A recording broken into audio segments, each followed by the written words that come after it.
मुझे राइटर बनाने का क्रेडिट एकता कपूर को है। 2000 की बात है, उस समय एकता कपूर का टाइम आ गया। एकता कपूर एक ऐसी लेडी जिसने भारतीय टेलीविजन का चेहरा बदल दिया। उसने सोप ओपेरा को फिर से परिभाषित किया, सिनेमा में बोल्ड स्टेप्स उठाए और किसी और से पहले ओटीटी पर अपना दबदबा बनाया। उससे आप प्यार करें या फिर ना करें, लेकिन आप उसे अनदेखा नहीं कर सकते। This is the untold life story of the India's most powerful female producer, Ekta Kapoor.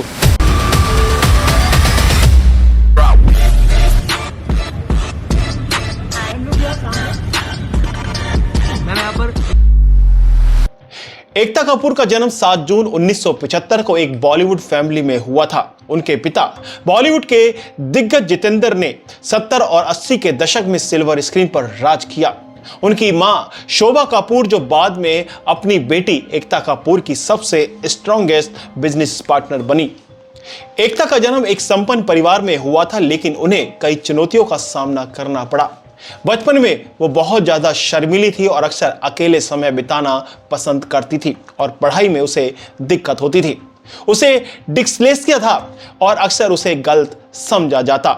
17 साल की उम्र में एकता ने विज्ञापन फिल्म निर्माता प्रहलाद कक्कड़ के साथ इंटर्नशिप की, जिससे मीडिया और कहानी कहने में उनकी रुचि बढ़ी। लेकिन इसके बाद जो हुआ उसकी उम्मीद किसी ने बालाजी टेलीफिल्म्स की शुरुआत 1994 में सिर्फ 19 साल की उम्र में एकता कपूर ने अपनी मां के साथ सिर्फ 2.5 लाख रुपए और ढेर सारे एम्बिशंस के साथ में और टेलीविजन कंटेंट बनाना शुरू कर दिया। उनके पहले कुछ शो बुरी तरह से फेल रहे। कोई भी छोटी सी दिखने वाली बच्ची से कंटेंट खरीदना ही नहीं चाहता था, लेकिन एकता हार मानने को तैयार नहीं थी। इसके बाद एक शो आया हम 5, एक अनोखी कॉमेडी जो स्लीपर हिट साबित हुई, जिसने एकता को सफलता का पहला स्वाद चखाया। साल 2000 में भारतीय टीवी में एक क्रांति देखी गई, क्योंकि सास भी कभी बहू थी, कहानी घर घर की और दर्जनों अन्य शो के साथ एकता ने मेलोड्रामा, फैमिली वैल्यूज और एपिक साबा की एक नई कैटेगरी बनाई। उनके धारावाहिकों ने 1000 से ज्यादा एपिसोड चलाए, टीआरपी चार्ट में शीर्ष स्थान हासिल किया और भारतीय प्राइम टाइम को फिर से डिफाइन किया। उनकी सास बहू कल्चर को काफी क्रिटिसाइज किया गया, लेकिन फिर भी ऑडियंस उनसे जुड़ी रही। 2005 तक एकता कपूर हर इंडियन घर में एक बड़ा नाम बन चुकी थी, जिन्हें अक्सर भारतीय टेलीविजन की रानी कहा जाता। बालाजी टेलीफिल्म्स करोड़ों का साम्राज्य बन गया। टीवी पर राज करते हुए एकता ने बॉलीवुड में कदम रखा और उनके बैनर तले कुछ फिल्में बनाई गई, जैसे love, sex Aur Dhokha, the dirty picture, एक ब्लॉकबस्टर फिल्म जिसने विद्या बालन को राष्ट्रीय पुरस्कार दिलाया, Ragini MMS, shoot out at Lokhandwala, once upon a time in Mumbai, जिन्होंने फिल्मी दुनिया में जबरदस्त काम किया। एकता कपूर ने साबित कर दिया कि वह सिर्फ सोप ओपेरा तक सीमित नहीं है।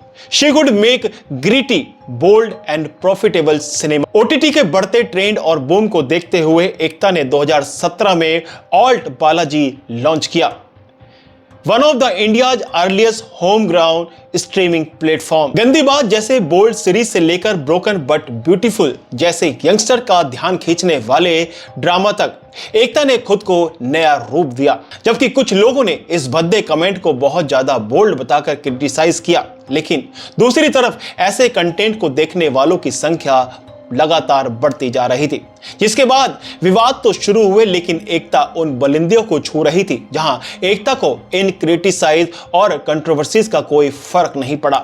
एकता कपूर पर कई सारे गंभीर मामले भी दर्ज हुए, जिनमें से पोक्सो एक्ट। उनके शो गंदी बात को नाबालिगों के कथित अभद्र चित्रण के लिए पोक्सो अधिनियम के तहत शिकायत का सामना करना पड़ा। एकता और उनकी मां पर मामला दर्ज किया गया। हालांकि उन्होंने स्पष्ट किया कि उन्होंने सभी कानूनों का पालन किया, लेकिन अभी भी यह मामला कोर्ट में है और एकता या फिर उनकी मां कभी भी कोर्ट में पेश नहीं होती। भारतीय सैनिकों का अनादर। यूट्यूबर हिंदुस्तानी भाव ने पुलिस में शिकायत दर्ज कराई थी कि ऑल्ट बालाजी की सीरीज में एक सैनिक की वर्दी का यौन क्रिया में दिखाया गया है। मुंबई मजिस्ट्रेट ने जांच के आदेश दिए, जिसके बाद माफी मांगी गई और सीन को वेब सीरीज से हटाया गया। Moral outrage and Padma Shri award. 108 वकीलों ने एकता को मिले पद्मश्री सम्मान को रद्द करने के लिए याचिका दायर की थी, जिसमें आरोप लगाया गया था कि उनकी वेब सीरीज काफी अश्लील है और इंडियन वैल्यूज को अपमानित करती है। ऐसे तमाम मामले एकता के खिलाफ दर्ज हुए। एकता कपूर को कई पुरस्कार मिले, जैसे Padma Shri award, Indian telly awards, Filmfare and national award, वो भी प्रोड्यूसर। लेकिन सफलता पाना इतना आसान नहीं था। उन्हें निरंतर मीडिया जांच और इंडस्ट्री की पॉलिटिक्स से जूझना पड़ा। उन्होंने एक बार कहा था, मैं ग्लैमर की दुनिया में फिट नहीं बैठती, लेकिन मैं अपनी पहचान खुद बनाती हूँ। मेरा टेक और बहुत ही ओपन टेक है। मैंने कभी भी इस बात से हम लोग छुपे नहीं। डर्टी पिक्चर जब रिलीज़ हुआ था, हमने तब भी यही कहा था कि सेक्स करते सब है, देखते सब है, और मैं डर्टी। 2019 में एकता कपूर सैरोगेशी के जरिए सिंगल मदर बनी। उन्होंने अपने बेटे का नाम अपने पिता जितेंद्र के असली नाम पर रवि कपूर रखा। Balaji is like an all-woman team. We have a crush now. Yeah. We have like so many single mothers. Like it's like become like a trend. There are about 10 single mothers. I'm like the crush is always there. Put your kids there. Let's do this. As a producer, entrepreneur and mother, Ekta Kapoor अपनी जिंदगी में balance बना कर रखती है और society क्या कहती है उसका एकता को कोई फर्क नहीं पड़ता। आज एकता कपूर एक प्रोड्यूसर से कहीं अधिक बड़ा नाम है। She is a symbol of resilience, risk taking and reinvention.